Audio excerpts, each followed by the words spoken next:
ओम श्री गुरुवे नमः।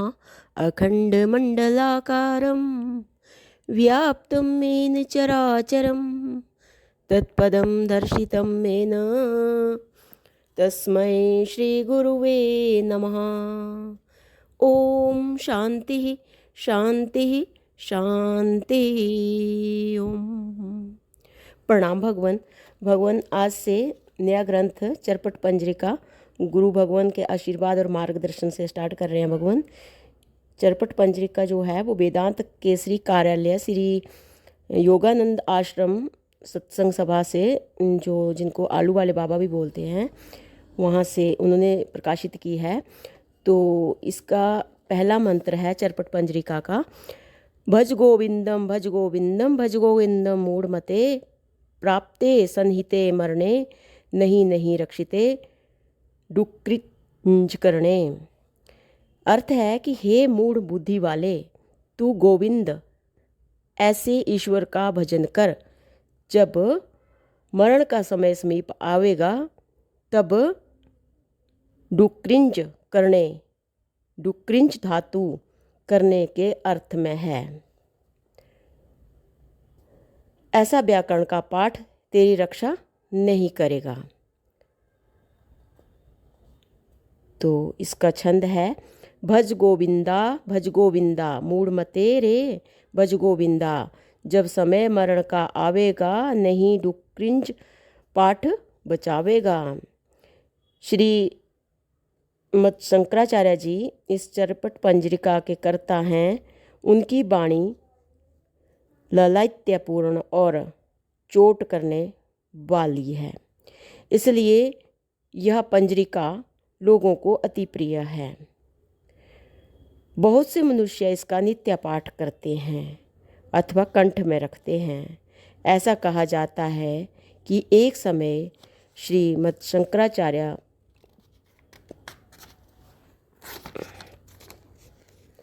काशी में गंगा स्नान करने को जा रहे थे। तब उन्होंने बूढ़े सन्यासी की डुक्रिंच करने को याद करते हुए, इनकी व्याकरण को याद करते हुए देखा। यह देखा कर उन्हें उसकी बुद्धि का परिचय हुआ। मरने के थोड़े दिन बाकी रहे हैं, अब व्याकरण पढ़ने का समय नहीं है। डुक्रिंच करने व्याकरण के आरंभ में है। ऐसा पढ़ने वाला कब तक व्याकरण को पढ़ेगा? व्याकरण पढ़कर शास्त्रों को कब देखेगा? और ज्ञान कब प्राप्त करेगा? इसको अब जितना बन सके, जैसे बन सके, उतना ईश्वर का भजन ही करना चाहिए। ऐसा विचार कर शंकराचार्य जी ने ऊपर का पद कहा था। इसमें ऐसा नहीं है कि बूढ़े सन्यासी को ही बोध हो, सबको ही बोध दिया गया है। इसलिए एकत्र किए हुए बहुत से उपदेशों को ग्रंथित करके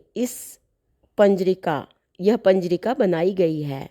जैसे गुदड़ी से शीत का निवारण होता है, जो पुराने कपड़ों से बनाई जाती है, उससे जो है वो शीत का यानी कि ठंड का निवारण होता है। इसी प्रकार यह संसार शीत रूप कष्ट को निवारण करने वाली है।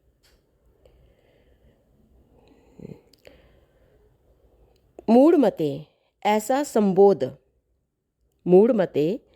संबोध करके गोविंद का भजन करने को उपदेश दिया है।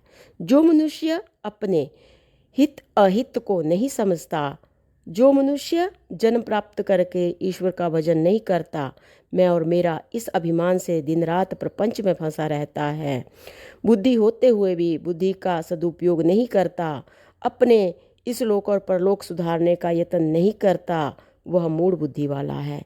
चाहे कितना ही पढ़ा लिखा शास्त्रों को जानता हो अथवा दूसरों को शास्त्र सिखाता हो, यदि ईश्वर भजन में उसका चित्त न हो तो उसे भी शास्त्राकार जो है वो मूढ़ बुद्धि ही कहते हैं।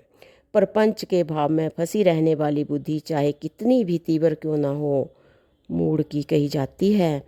निर्मल बुद्धि बिना आत्म भाव और ईश्वर भजन नहीं हो सकता। जिसकी बुद्धि ऐसी निर्मल नहीं है वे सब ही मूढ़ हैं। जो अत्यंत मूढ़ बुद्धि वाला है उसे उपदेश काम नहीं आता, क्योंकि वह उपदेश को प्राप्त नहीं होता। इसी प्रकार जो शुद्ध बुद्धि वाला है उसे ही सामान्य उपदेश काम का नहीं है।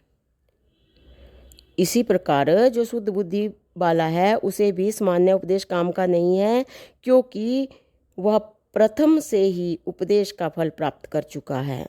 जो मूढ़ होते हुए भी अति मूढ़ नहीं है। अच्छा, स्वामी जी कह रहे हैं कि जो मूढ़ होते हुए भी अति मूढ़ नहीं है, जिसे अपने परलोक सुधारने की इच्छा है, वही इस उपदेश का अधिकारी है।